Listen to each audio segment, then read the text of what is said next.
पवित्र बाइबल का वचन पढ़े और सुने जाने पर प्रभु यीशु मसीह आपको और आपके परिवार को आशीष दे।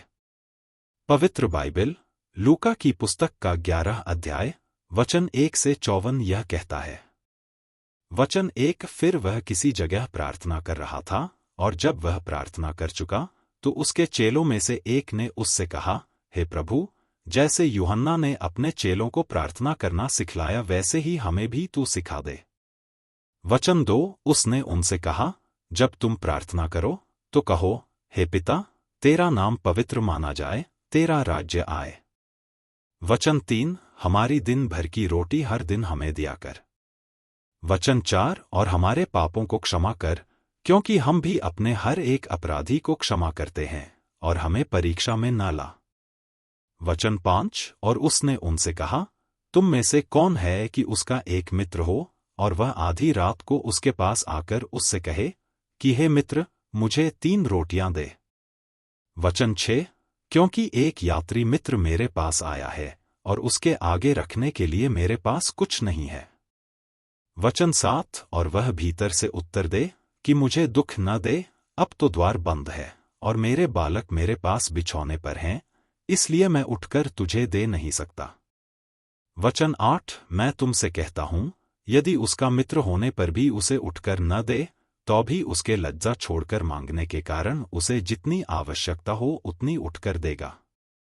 वचन 9। और मैं तुमसे कहता हूं कि मांगो तो तुम्हें दिया जाएगा, ढूंढो तो तुम पाओगे, खटखटाओ तो तुम्हारे लिए खोला जाएगा।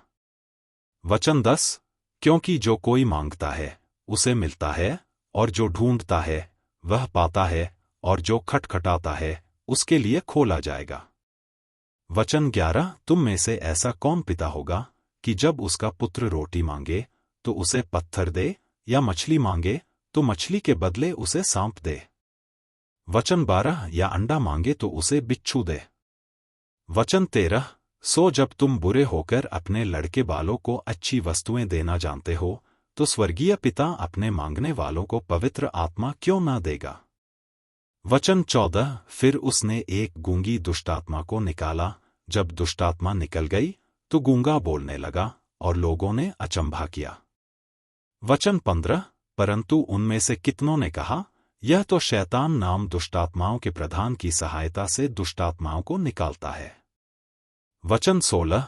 और उन्हें उसकी परीक्षा करने के लिए उससे आकाश का एक चिन्ह मांगा। वचन 17। परंतु उसने उनके मन की बातें जानकर उनसे कहा, जिस जिस राज्य में फूट होती है वह राज्य उजड़ जाता है, और जिस घर में फूट होती है वह नाश हो जाता है। वचन 18। और यदि शैतान अपना ही विरोधी हो जाए तो उसका राज्य क्यों कर बना रहेगा। क्योंकि तुम मेरे विषय में तो कहते हो कि यह शैतान की सहायता से दुष्टात्मा निकालता है। वचन 19। भला यदि मैं शैतान की सहायता से दुष्टात्माओं को निकालता हूं, तो तुम्हारी संतान किसकी सहायता से निकालते हैं? इसलिए वे ही तुम्हारा न्याय चुकाएंगे। वचन 20। परंतु यदि मैं परमेश्वर की सामर्थ्य से दुष्टात्माओं को निकालता हूं, तो परमेश्वर का राज्य तुम्हारे पास आ पहुंचा।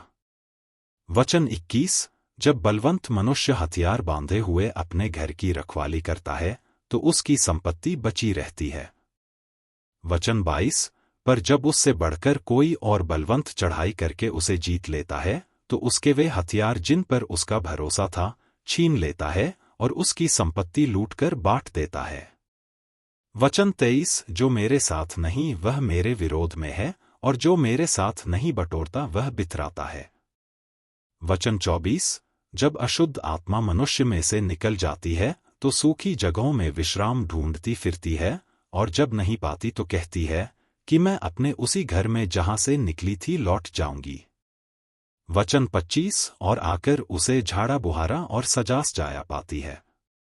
वचन 26। तब वह आकर अपने से और बुरी 7 आत्माओं को अपने साथ ले आती है, और वे उसमें बैठकर वास करती हैं, और उस मनुष्य की पिछली दशा पहले से भी बुरी हो जाती है। वचन 27। जब वह ये बातें कह ही रहा था तो भीड़ में से किसी स्त्री ने ऊंचे शब्द से कहा, धन्य वह गर्भ जिसमें तू रहा, और वे स्तन जो तूने चूसे। वचन 28। उसने कहा, हाँ, परंतु धन्य वे हैं जो परमेश्वर का वचन सुनते और मानते हैं। वचन 29। जब बड़ी भीड़ इकट्ठी होती जाती थी तो वह कहने लगा कि इस युग के लोग बुरे हैं, वे चिन्ह ढूंढते हैं, पर यूनुस के चिन्ह को छोड़ कोई और चिन्ह उन्हें न दिया जाएगा। वचन 30। जैसा यूनुस नीनवे के लोगों के लिए चिन्ह ठहरा, वैसा ही मनुष्य का पुत्र भी इस युग के लोगों के लिए ठहरेगा।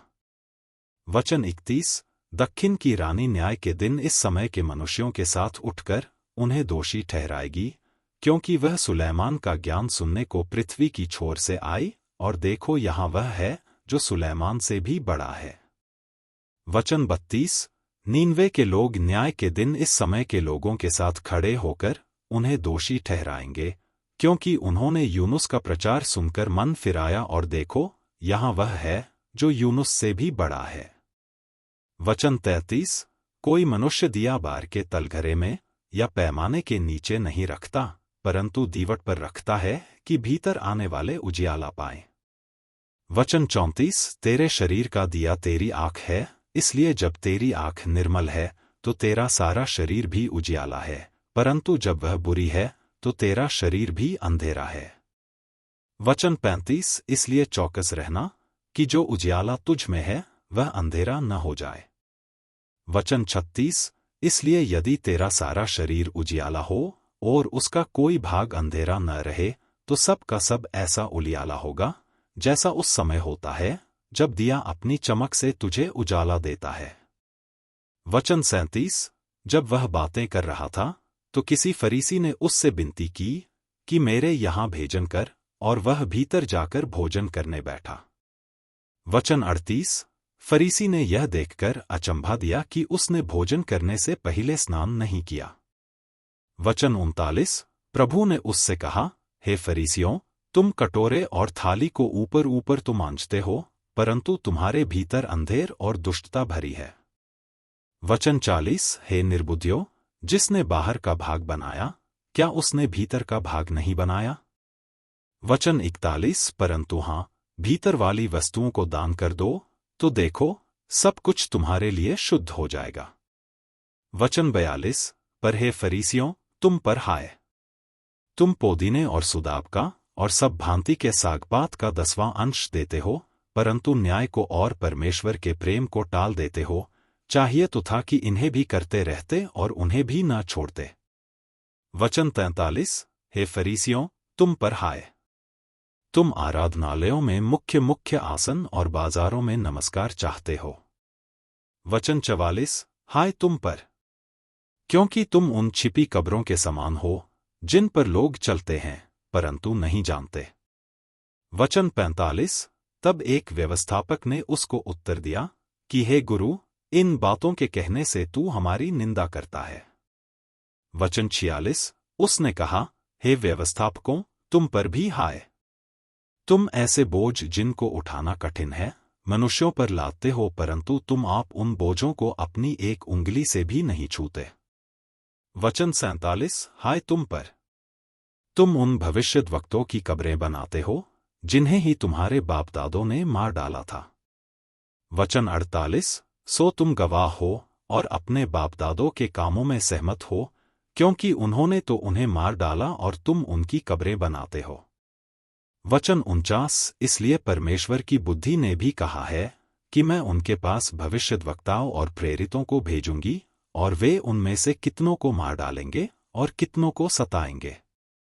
वचन 50। ताकि जितने भविष्यद्वक्ताओं का लोहू जगत की उत्पत्ति से बहाया गया है, सबका लेखा इस युग के लोगों से लिया जाए। वचन 51। हाबील की हत्या से लेकर जकर्याह की हत्या तक जो वेदी और मंदिर के बीच में घात किया गया, मैं तुमसे सच कहता हूं, उसका लेखा इसी समय के लोगों से लिया जाएगा। वचन 52। हाय तुम व्यवस्थापकों पर, कि तुमने ज्ञान की कुंजी ले तो ली, परंतु तुमने आप ही प्रवेश नहीं किया, और प्रवेश करने वालों को भी रोक दिया। वचन 53। जब वह वहां से निकला तो शास्त्री और फरीसी बहुत पीछे पड़ गए और छेड़ने लगे कि वह बहुत सी बातों की चर्चा करे। वचन 54। और उसकी घात में लगे रहे कि उसके मुंह की कोई बात पकड़े। यदि आप विश्वास करते हैं तो यह वचन सभी विश्वासियों को भेजें और इस चैनल को प्रभु यीशु मसीह के नाम से सब्सक्राइब करें और आशीष प्राप्त करें। धन्यवाद।